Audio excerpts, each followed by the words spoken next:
আমি বিশ্বাস করি যে যে ঘাম দিয়ে গোসল করে সেই ইতিহাস বদলায়। তো ফুটবলের কথা শুনে চলে আসছে এখানে সেলিব্রিটি ফুটবল মেনিয়া বাংলাদেশ আয়োজনে উইংস কমিউনিকেশন।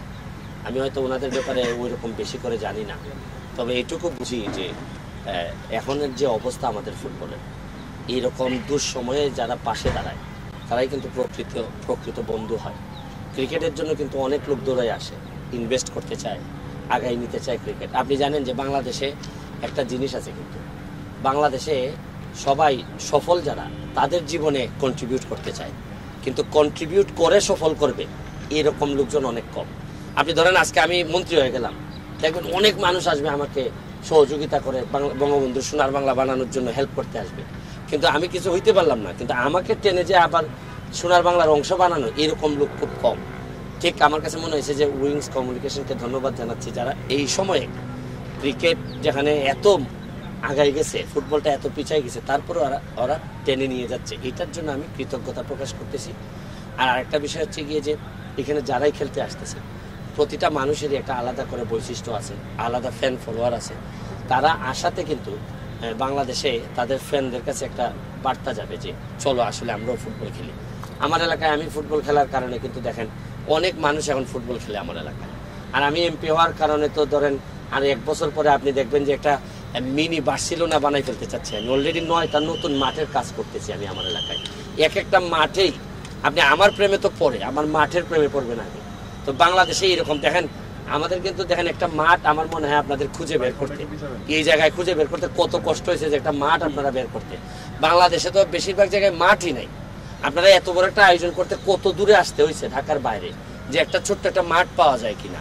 কারণ যারা আমাদের এইসব কাজ করার কথা, যে সব ফুটবলাররা যে জায়গায় যে কাঁধে মাথা রেখে কাঁদতে পারার কথা, তারাই তো এখন আমাদের কাঁদার কারণ হয়েছে। আমি আর ওই দিকে যাবো না, যেহেতু আমরা একটা মেনিয়াতে আছি। আমার যুদ্ধ বা আমার যুদ্ধ পরবর্তীতে যুদ্ধক্ষেত্রে যারা থাকবেন তাদেরকে নিয়ে যুদ্ধ করব। আমি মনে করি এই ধরনের চিন্তা যদি বাংলাদেশ ফুটবল ফেডারেশন করে, যেটা উইংস কমিউনিকেশন করতেছে, আপনারা যেভাবে সহযোগিতা করতেছেন, দেন আপনারাও কিন্তু একটা ভাইটাল পার্ট। আপনারা আমাদের ফুটবলকে নিয়ে যত মাতামাতি করবেন ফুটবল তত আগাবে। কিন্তু ওভারঅল এইবার আমি চিন্তা করতেছি যে এইবার প্রথম আমাদের বাফুফের নির্বাচন আসতেছে। আমি চেষ্টা করবো হচ্ছে গিয়ে মাননীয় প্রধানমন্ত্রীকে বলে যে নেত্রী এখানে একটা ভালো মানুষ যেন আসার সুযোগ হয়। আমি না, কিন্তু আপনারা ভাইবেন না যে নেত্রীকে গিয়ে বলবো যে আমি একটু এমপি হয়েছি এখানে আমি বাফুফের কেউ হইতে চাই না, নেভার। আমি কখনোই বাফুফেতে যাব না, আমার আরো অনেক কাজ আছে।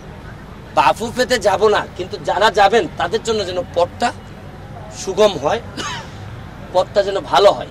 এই আগের যারা মনে করেন এইটাকে ব্যবহার করে যারা ফুটবলটাকে নিঃস্ব করে দিচ্ছেন, তারা আবার অনেক ধনী হচ্ছেন, এইগুলা যেন না হয়, এটা আমি কাজ করার জন্য আমি নিজের প্রতি আমার কমিটেড যে এই এমপি হওয়াতে এটা অনেক দ্রুত আগাই যাবে। তারপরে আপনাদের সবাইকে ধন্যবাদ।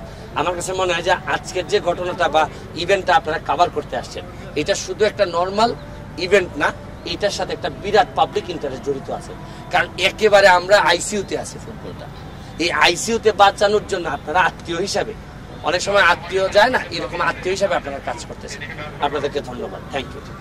উইংস কমিউনিকেশন নিয়ে কথা বলছেন, উইংস কমিউনিকেশনের ব্যবস্থাপক আমরা সুমন ভাইকে মূলত বলেছিলাম গেস্ট হিসেবে ইনভাইট করেছিলাম, বা সুমন ভাই নিজে আগ্রহ প্রকাশ করেছেন খেলোয়াড় হিসেবে জয়েন করার জন্য। ওই ঘটনাটি না, আসলে দেখুন, আমি তো গেস্ট হওয়ার জন্য আরো বয়স আছে। আমি যখন বয়স আমার 60-70 হবে তখন তো আর চাইলেও তো খেলোয়াড় হওয়া যাবে না। তো যখন যেটা সুযোগ আছে এটা হই। আর আমি তো একটা জিনিস বিশ্বাস করি, আমার কিন্তু ধরেন অন্যান্য এসি রুমের চেয়ে যে জায়গায় গেলে ঘামা যায় এই জায়গার প্রতি বিশ্বাস বেশি। আমি বিশ্বাস করি যে যে ঘাম দিয়ে গোসল করে সেই ইতিহাস বদলায়। আমার এমপি হওয়ার পরে আরো 5 বছর আমার ঘামতে দেন, আমার বাইরে রাখেন, মাঠে রাখেন, খেলতে দেন। এসি রুমে ঢুকাই ফেললে আগের মতো সার্ভিস পাবেন না, এটা নিশ্চিত থাকেন।